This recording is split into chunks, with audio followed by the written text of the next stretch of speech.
Hello, magandang araw. Ngayon po ay ipapakita ko sa inyo ang tatlong iba't ibang paraan na aking ginawa sa pagtatanim ng kamatis. Ayan, so tingnan ninyo, namumunga na oh. Tsaka hinog na yung bunga ng kamatis at marami din ang bunga ng kamatis. Kaya tatlong paraan ang ginawa ko po dito. Una ay ang pagtatanim po ng patayo lang, yung usual na paraan ng pagtatanim. Ayan yung patayo. Tsaka namunga na yan siya. Tapos, ito po ay ang pahiga. Yan, ito ang pahiga na paraan ng pagtatanim ng kamatis. So, ito dito, nandito yung kanyang ugat, no? Pinahiga ko po yan. Ito, dyan. Tsaka yun pa ang isa, o, dalawa, o apat na puno ito. So, makita ninyo na namunga din itong pahiga na paraan ng pagtatanim ng kamatis.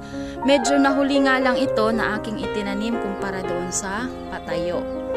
At ang panghuli na paraan ng aking pagtatanim ng kamatis ay itong patiwarik o patuwad na paraan ng pagtatanim ng kamatis. Ito po ay nasa plastic lang na galon. Kaya medyo konti lang ang lupa na aking nailagay. Pero kahit papaano ay namunga din naman ang kamatis. Siguro kapag mas maraming lupa at more ang nutrients na aking ilagay dyan, ay mas marami pa ang kanyang bunga. Pero ako naman ay natutuwa kasi kahit maliit lang ang lupa na nailagay ko, ay namunga pa rin ang kamatis na aking itinanim. So ayan, ibig sabihin kahit sa anong paraan po ng pagtatanim ay pwede sa kamatis. Pwede yung patiwarik, yung pahiga, ayan, at ito ang usual na patayo lang na pagtatanim ng kamatis. Pero kung naisabay ko sana yung pagtatanim ng yung itong patayo at yung pahiga at mas napokusan ko ng maganda, siguro mas marami ang bunga nung pahiga. Ayun.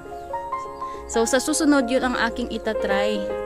Minsan kasi ay nabibisi rin ako, kaya hindi ko rin talaga fully maalagaan itong aking mga pananim.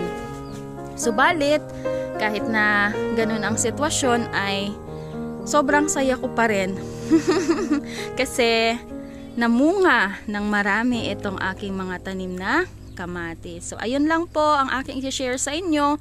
Kung mahilig din po kayo sa gardening, kagaya ko, please subscribe to my YouTube channel. Thank you very much. God bless. Bye-bye.